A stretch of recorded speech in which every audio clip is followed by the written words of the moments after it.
Hey guys, आज हम भारत के एक अजीब मंदिर में जा रहे हैं। इन पत्थरों में कुछ बहुत ही अलग बात है।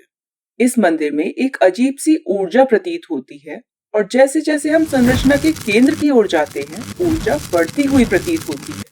लेकिन क्या यह ऊर्जा दैवीय रहस्यमय ऊर्जा है या यह किसी प्रकार की भौतिक ऊर्जा है जिसे परिमाणित किया जा सकता है? आप यहाँ आधार को देखिए। वहां ढेर सारी छोटी बेलनाकार पत्थर की मूर्तियां हैं।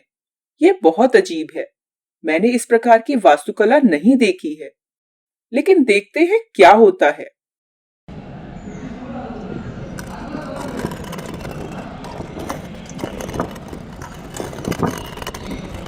हाँ, यह घूमता है। यह अविश्वसनीय है। गहन ध्यान में लीन इस संत को घूमने के लिए क्यों बनाया गया है? लेकिन क्या यह एकमात्र घूमने वाली मूर्ति है? आइए आगे बढ़ें और एक और की जांच करें। देखिए, यह भी घूमती है और यह भी घूमती है। दरअसल ये सभी छोटी मूर्तियां घूमती हैं या पहले घूमने योग्य हुआ करती थीं। यदि आप यहाँ इस क्षेत्र को देखें तो आप ये मूर्तियां देख सकते हैं, लेकिन आप ये छेद भी देख सकते हैं। प्राचीन काल में यहाँ विभिन्न घूमने योग्य मूर्तियां भी थीं, लेकिन किसी कारण से वे सभी अब लुप्त हो गई हैं। घूमने वाली कुछ ही मूर्तियां बची हैं। यह एक असाधारण खोज है, लेकिन मेरा सवाल यह नहीं है कि उन्होंने ये घूमती हुई मूर्तियां कैसे बनाई। यह भी नहीं है कि उन्होंने ये घूमती हुई मूर्तियां क्यों बनाई, बल्कि क्या इस मंदिर में और भी घूमने वाले हिस्से हैं? मुझे यह प्रश्न दोहराने दीजिए। चारों ओर देखिए, बहुत ध्यान से देखिए। क्या इस मंदिर में और भी गतिशील हिस्से हैं? क्या होगा अगर इस मंदिर में कई चलते फिरते हिस्से स्पष्ट रूप से छिपे हुए हों? अब शीर्ष पर देखिए। इस क्षेत्र में आपको ये 3 नक्काशियां दिखाई देती हैं। क्या वे घूमने योग्य हैं या वे सभी उनसे जुड़े एक ही बड़े पत्थर के खंड का हिस्सा हैं? आइए मैं आपको यह कोना दिखाता हूं। फिर 3 और मूर्तियां, लेकिन क्या वे घूमने योग्य हैं? इसके बारे में क्या सोचिए दोस्तों। क्या मैं यह सोचकर भ्रमित हो रहा हूं कि इस मंदिर में सब कुछ चल सकता है, या क्या वे वास्तव में चलायमान हैं? अब अपना मन बना लें, क्योंकि मैं आपको यह पक्ष दिखाने जा रहा हूं। ठीक इसके बगल में, हाँ, आप ये छेद देख रहे हैं। ये 3 छेद। इसका मतलब है कि यहाँ कभी घूमती हुई मूर्तियां मौजूद थीं। यदि ये मूर्तियां बगल में एक ही पत्थर के खंड का हिस्सा होती तो इन छिद्रों की कोई आवश्यकता नहीं होती। मैं आपको फिर से याद दिला दूं कि हमने जमीनी स्तर पर और ऊपर और नीचे इन छेदों को कैसे देखा था। घूमने में सहायता करने के लिए नीचे और ऊपर दोनों तरफ छेद हैं। तो इसमें कोई संदेह नहीं है कि शीर्ष पर स्थित ये मूर्तियां भी घूमने वाली मूर्तियां हैं। लेकिन अभी हमारा काम पूरा नहीं हुआ है। क्या इस मंदिर में और भी गतिशील हिस्से हैं? ऊपर छत में देखिए। यह दिमाग को हिला देने वाली बात है। क्या यह भी घूमेगा? क्या यह घूमने योग्य पत्थर है? आप क्या सोचते हैं? यदि यह घूमता नहीं है तो प्राचीन बिल्डरों ने ऐसा डिजाइन क्यों बनाया जो कि विमान के प्रोपेलर जैसा दिखता है? आपने इन घूमते प्रोपेलरों को विमान में देखा है और आप देख सकते हैं कि यह उन प्रोपेलर के समान ही दिखता है। लेकिन सवाल यह है कि क्या यह भी विमान के प्रोपेलर की तरह घूमेगा? अब क्या ये गतिशील भाग इस केंद्रीय क्षेत्र तक ही सीमित हैं? क्या इस मंदिर के चारों ओर घूमने वाले हिस्से हैं? जैसे ही हम चारों ओर घूमते हैं, ध्यान से देखें। देखिए, क्या आपको अन्य गतिशील हिस्से मिल सकते हैं? सच कहा आपने, ये भी घूमने वाली मूर्तियां हैं। आइए मैं जूम इन करके आपको दिखाता हूं। यहाँ आप शीर्ष पर देख सकते हैं। यहाँ अगले छेद में एक मूर्ति स्थापित है। आप छेद और मूर्ति के बीच खाली जगह देख सकते हैं। यह जगह जानबूझकर मूर्ति को बिना किसी घर्षण के घुमाने के लिए दी गई है। जैसे जैसे हम घूमते हैं, हम कई पत्थर के हिस्सों को देख सकते हैं जो हिल रहे हैं। यह अजीब है ना? क्योंकि हम समझ सकते हैं कि ये घूमने वाली मूर्तियां हैं, लेकिन 15 फीट ऊपर चढ़कर इन मूर्तियों को हाथ से कौन घुमा सकता है? कोई इन मूर्तियों को क्यों घुमाएगा? यह फर्श से 15 फीट ऊपर लाइट स्विच लगाने जैसा है। कोई भी 15 फीट ऊपर लाइट स्विच को नहीं लगाता है, क्योंकि इसे प्रयोग करने योग्य होना आवश्यक है। लेकिन इसका उपयोग कोई नहीं कर सकता। इन वस्तुओं को कोई नहीं घुमा सकता।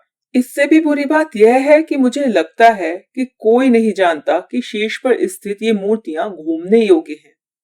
मुझे लगता है कि कई शताब्दियों के बाद मैंने इसे फिर से खोजा है। स्थानीय लोगों को पता होना चाहिए कि नीचे की मूर्तियां घूमने योग्य हैं, क्योंकि आप देख सकते हैं कि उन्होंने उनके चारों ओर चित्र बनाए हैं।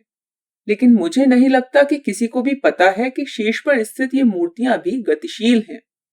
लेकिन प्राचीन बिल्डरों ने उन्हें घूमने योग्य बनाने के लिए इतना कष्ट क्यों सहा और फिर उन्हें अगम्य ऊंचाई पर रख दिया।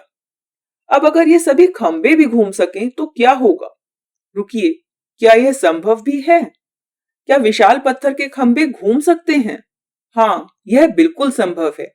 पिछली शताब्दी में भी एडवर्ड लीडस्कॉलिन नाम के एक प्रतिभाशाली व्यक्ति ने विशाल घूमने वाले पत्थर बनाए और उन्हें यूएस में कोरल कैसल नाम के एक जगह पर रखा। भारत में मैंने आपको छोटे छोटे स्तंभ दिखाए हैं जो घूम सकते हैं। मैंने आपको स्तंभों के कुछ हिस्से दिखाए हैं जो घूम सकते हैं। यहाँ तक कि प्राचीन चिन्नकेशव मंदिर में भी एक घूमने वाला स्तंभ है। तो ध्यान से देखिए और बताइए, क्या ये घूमने वाले खंबे हैं? आप क्या सोचते हैं? मैं इसकी पुष्टि नहीं कर सकता, लेकिन इस मंदिर में एक और चलायमान हिस्सा है। हाँ, यह वास्तव में तब भी हिलता है जब लोग इसे नहीं हिला रहे होते हैं। ये सभी वस्तुएं जो मैंने आपको अब तक दिखाई हैं, केवल तभी चलती हैं जब हम उन्हें मैनुअल रूप से घुमाते हैं। लेकिन जो मैं आपको अब दिखाने जा रहा हूं, वह तब भी चलता है जब कोई उसे छूता नहीं है। ये क्या है? ये पत्थर की जंजीरें हैं। उसी संरचना के कोनों पर आप इन पत्थर की जंजीरों को देख सकते हैं। अधिकांश लोग तुरंत शिल्प कौशल से मंत्रमुग्ध हो जाते हैं। क्या ये सचमुच पत्थर की जंजीरें हैं? मूर्तिकारों ने ये जंजीरें कैसे बनाई? वगैरह वगैरह। हम आज इस सब पर ध्यान केंद्रित नहीं करने जा रहे हैं। हम केवल इस तथ्य पर ध्यान केंद्रित करने जा रहे हैं कि ये पत्थर की जंजीरें चलती रहती हैं, भले ही हल्की सी हवा ही चल रही हो। जब हवा चलने लगती है तो आप इन्हें हिलते हुए देख सकते हैं, और अगर बारिश होने लगती है और भारी हवा का प्रवाह होता है तो ये जंजीरें बहुत जोर से हिलती हैं। जो आप देख रहे हैं वो एक चमत्कार है, ठीक है?